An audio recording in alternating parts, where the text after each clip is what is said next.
Oi, oi, oi, tudo bem, gente? A gente já falou um pouquinho sobre comportamento operante, né? Que é o comportamento que opera no meio, o comportamento voluntário, né? A gente falou sobre contingências, que é a relação entre tudo que está envolvido com a produção do comportamento, né? Que são os eventos, os estímulos que estão relacionados ao comportamento operante. E na aula passada a gente falou um pouquinho de ambiente, que é aquilo que acontece antes do comportamento, né? O que de alguma maneira influencia a gente a fazer ou não determinada coisa. Hoje a gente vai falar de consequências. A gente vai começar a falar de reforçadores. Porque a gente já viu, então, que o comportamento, ele produz consequências. Essas consequências, elas interferem na chance desse comportamento acontecer de novo. E a gente viu que algumas dessas consequências, elas aumentam a chance do comportamento acontecer de novo, para ter a obtenção dessas mesmas consequências. Né? Então, hoje a gente vai falar desse tipo de consequência. São as consequências reforçadoras, ok?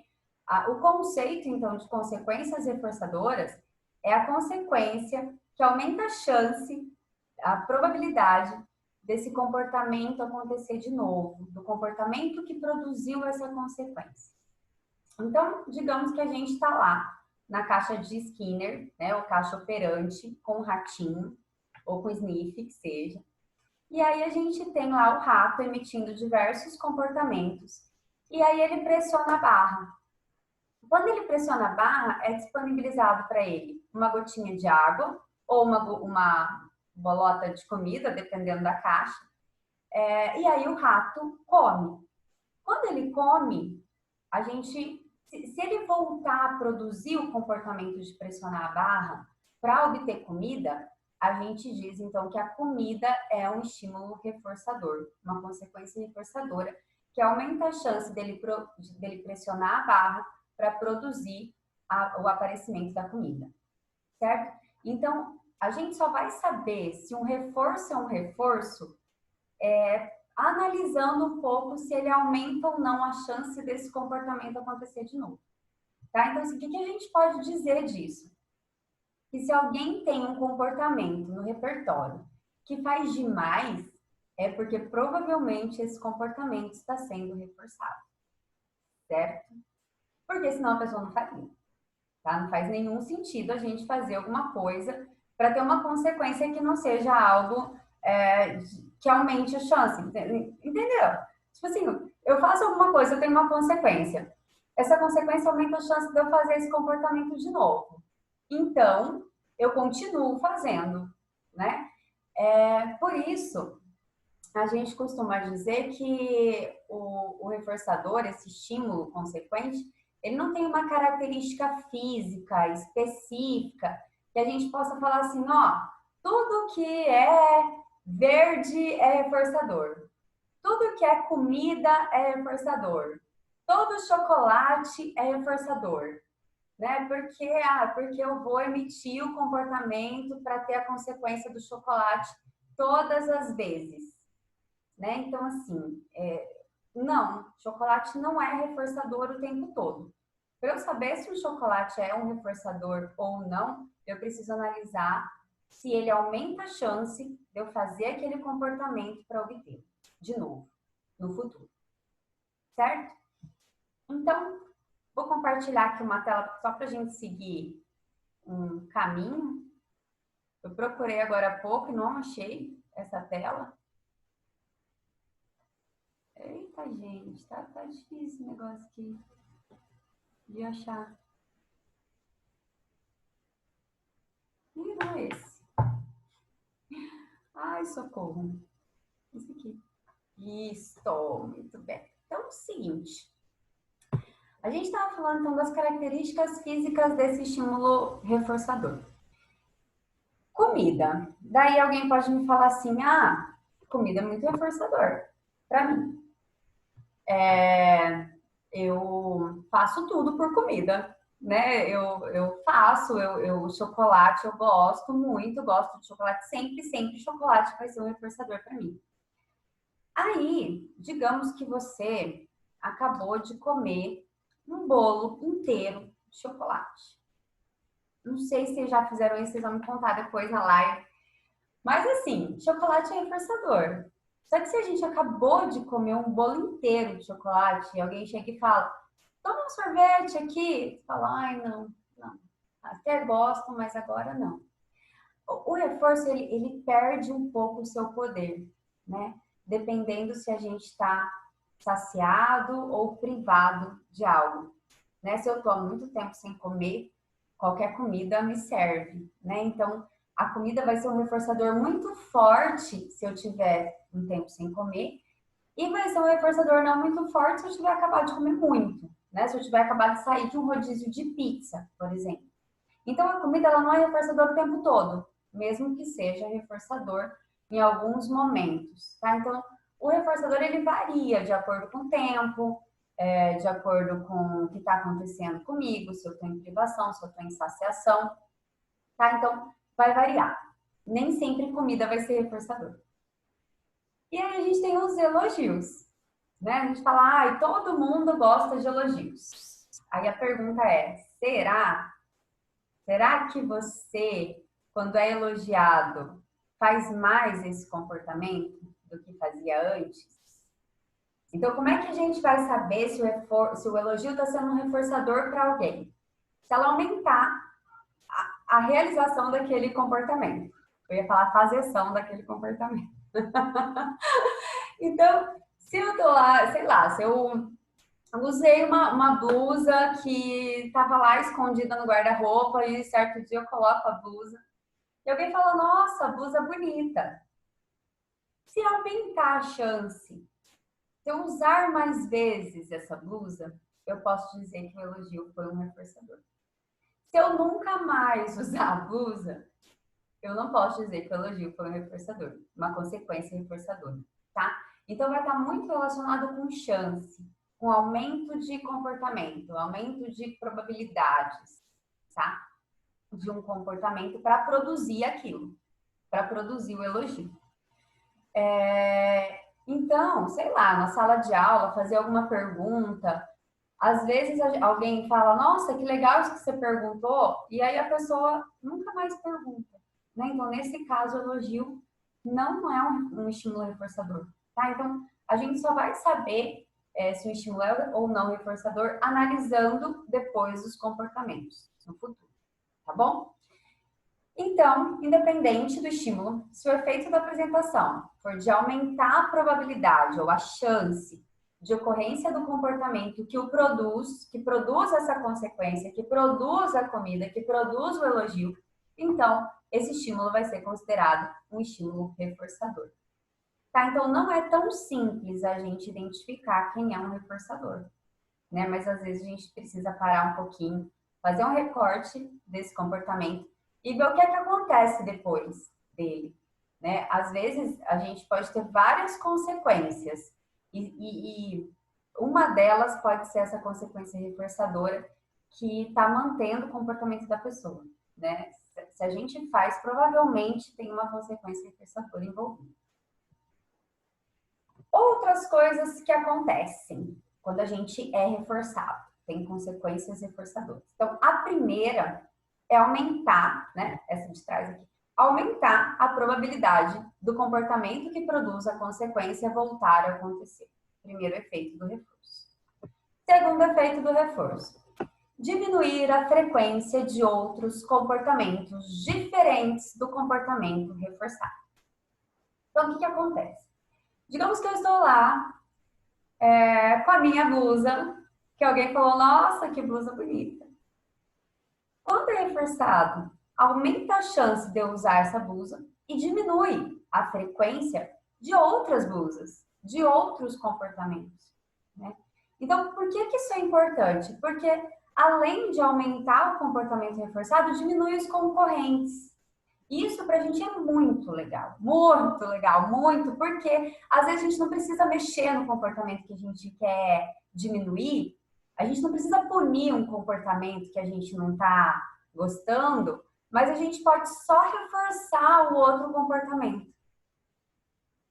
Trocando em miúdos. O que a gente tem nisso aqui? Olha só que coisa fantástica. Que é isso aqui. A gente tem aqui um gráfico do Moreira e Medeiros falando sobre a caixa de Skinner e os comportamentos do rato, tá? Que não era o Smith.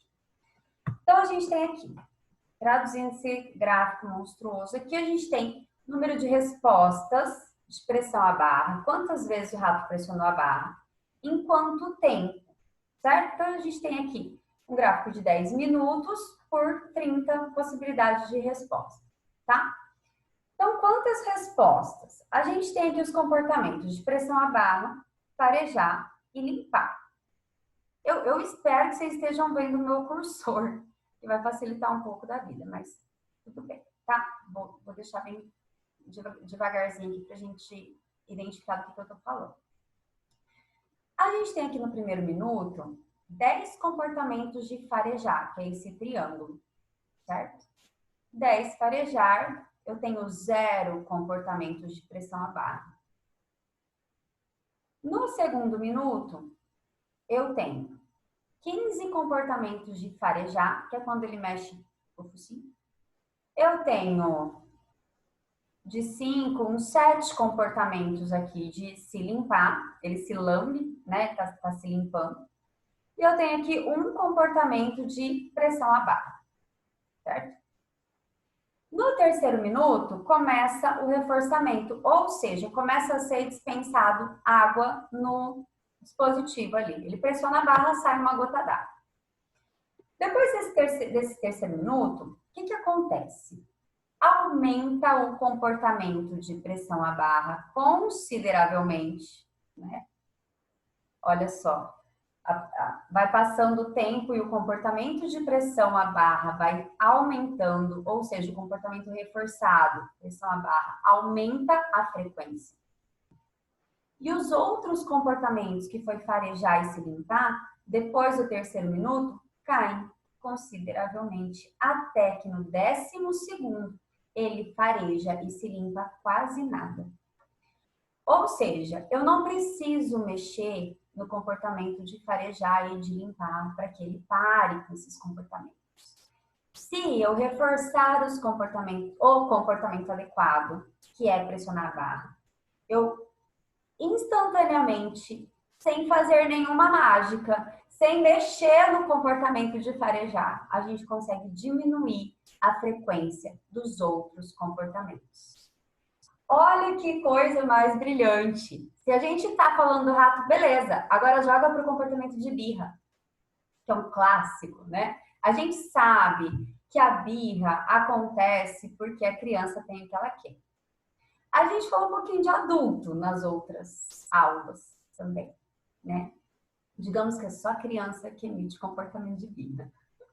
Então pega lá a criança, por que a criança faz birra? Por que a criança se joga no chão? Porque a consequência é geralmente ter o que ela quer.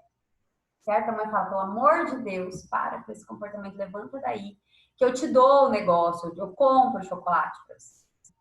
Então, o que acontece? A mãe, quando ela compra o chocolate, quando ela compra o brinquedo, essa consequência aumenta a chance do comportamento birra acontecer, porque é através do comportamento birra que ela obtém o reforçador, que é o que ela quer. Então, esse é o primeiro efeito. Se a gente aplicar o segundo efeito, que é a diminuição de outros comportamentos, quando aquele está sendo reforçado, a gente pode dizer que quando a criança faz birra, ela diminui a chance da criança pedir de outras maneiras, tá? Então, assim, se ela está conseguindo pela birra, por que ela vai pedir alguma coisa? Ó, o comportamento desse. Por outro lado, se a gente, então, seres de luz, iluminados pela análise do comportamento, começarmos a reforçar o comportamento adequado, que a criança pedir do jeito correto, o dia que ela falar, mamãe, por favor, o que eu faço? Dou o que ela quer. E aí, então, eu reforço o jeito certo de pedir. Consequentemente, o comportamento inadequado de se jogar no chão, de gritar, diminui. Certo? Não é lindo isso? Você não precisa fazer nada com o comportamento de berrar. Nada com o comportamento de se jogar no chão. Certo? Quando ela emitir o comportamento correto, reforça. Beleza? Esse segundo efeito, ele é maravilhoso. Maravilhoso. Me sinto mais leve falando disso, porque o reforço é tudo nessa vida, né, gente? Se a gente pensar que a gente consegue aumentar o comportamento do outro sem ter que fazer muita coisa, sem ter que punir, sem ter que xingar, sem ter que colocar de castigo. Aumenta, né? Reforça o comportamento contrário, que ele aumenta, o comportamento contrário aumenta, o resto diminui e fica lindo, né? Lindo. Terceiro efeito do reforçamento é a diminuição da variabilidade na topografia da resposta. É um palavrão, mas é simples. A gente já viu que a topografia, que é jeito de fazer, né? O que isso aqui significa? Quando a gente está reforçando o comportamento... tinha um outro exemplo que eu queria falar ali atrás. Tá bom, eu falo na live. Quando a gente reforça um comportamento, a gente diminui a variabilidade, ou seja, o jeito de fazer diferente. Digamos que o rato lá, quando ele pressiona a barra pela primeira vez, ou nas primeiras vezes que ele faz esse comportamento, ele pressiona a barra de tudo quanto é jeito que vocês possam imaginar, e a gente vai ver isso na prática, né? Então, ele pressiona a barra com a mão direita, com a mão esquerda, com as duas mãos, com o focinho, ele pressiona a barra, sei lá, de tudo quanto é jeito, com o rabo, né? Enfim.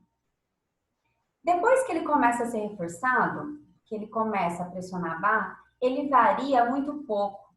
Geralmente ele pressiona com a mesma barrinha, com a mesma pata no mesmo ponto. Né? Então, assim, ele não precisa ficar variando muitas vezes, porque daquele jeito tá dando certo. Né? É o mesmo exemplo de contar a piada. Se aquele jeito de contar a piada, se alguém conta a piada pelo reforçador, que é o riso do outro, e aumenta a chance de eu contar a piada de novo para obter a consequência que é a atenção, que é o riso, enfim, dificilmente a pessoa vai variar muito a contação da piada. Ela não vai inventar a história no meio se aquela lá tá dando certo. Assim como a gente não varia muito o nosso comportamento de falar, o nosso comportamento de abrir a porta, né? O nosso comportamento de dirigir. A gente não varia muito o nosso jeito de escrever, né? A gente não varia muito o jeito de se comportar com o outro. Porque se tá dando certo, tá bom assim, vai mexer para quê? Né? Então, o reforço tem esses 3 efeitos. Para a gente se lembrar todos os dias dos efeitos do reforçador. Primeiro que a gente precisa identificar se esse reforço é um reforço mesmo, né? Se o comportamento está sendo mantido, provavelmente está sendo mantido por uma consequência. Essa consequência pode ser reforçadora, ou a gente pode estar falando de fugir de algo aversivo que guarda aí no coração, no parêntese aqui, que a gente vai falar disso nos próximos carnavais, tá? Mas neste momento a gente vai falar de consequências que aumentam a chance da gente voltar a emitir um comportamento que produz a consequência. Então, se eu... vou dar um exemplo agora, para dar na live. Se eu tô falando, a gente está conversando num churrasco, tá? Numa festa. E você está me dando muita atenção, está sendo muito legal a conversa e você me pergunta sobre alguma coisa, algum assunto, sei lá, uma viagem, uma coisa muito legal que eu gosto muito, você está me dando muita atenção, aumenta a chance, né, de contar essa história de novo, né? Porque você está me dando muita atenção. Aumenta a chance de falar sobre isso com você de novo, enfim. Outra coisa, diminui os outros comportamentos. Se eu tô com você numa festa, conversando de uma coisa super legal, dificilmente eu vou comer e conversar, ou vou beber, conversar e comer. É muito provável que a gente só converse, que a gente coma só um pouquinho, que a gente beba só um pouquinho, que a gente vá conversar com outras pessoas só um pouquinho ou nem vá. Porque essa conversa tá tão boa, tá tão reforçadora para mim, que diminui a chance de eu fazer as outras coisas. Além disso, diminui a chance de eu conversar sobre outros assuntos. Né? Então, quando eu estiver com você de novo, que esse assunto volte de alguma forma, porque foi muito reforçador. Tá? Então, peguem esses efeitos reforçadores e tentem encaixar na vida. Né? Eu quero que a gente possa pensar sobre isso, fervilhando na nossa cabeça, porque a caneta chega a cair, porque é bem legal a gente pensar no como o reforço ele funciona na nossa vida. e como a maior parte dos nossos comportamentos está sendo mantido pela consequência que produz, certo? Tem muita coisa para falar sobre reforço. Eu acho que isso aqui é bastante conteúdo por hoje para vocês irem, de alguma maneira, se acostumando com essa ideia, né? Probabilidade, chance, variabilidade, topografia, aumenta, diminui, tarará. Espero que esteja muito claro para vocês, que tenha dado tudo certo. Nos vemos na live já já. E é isso. Beijo e até!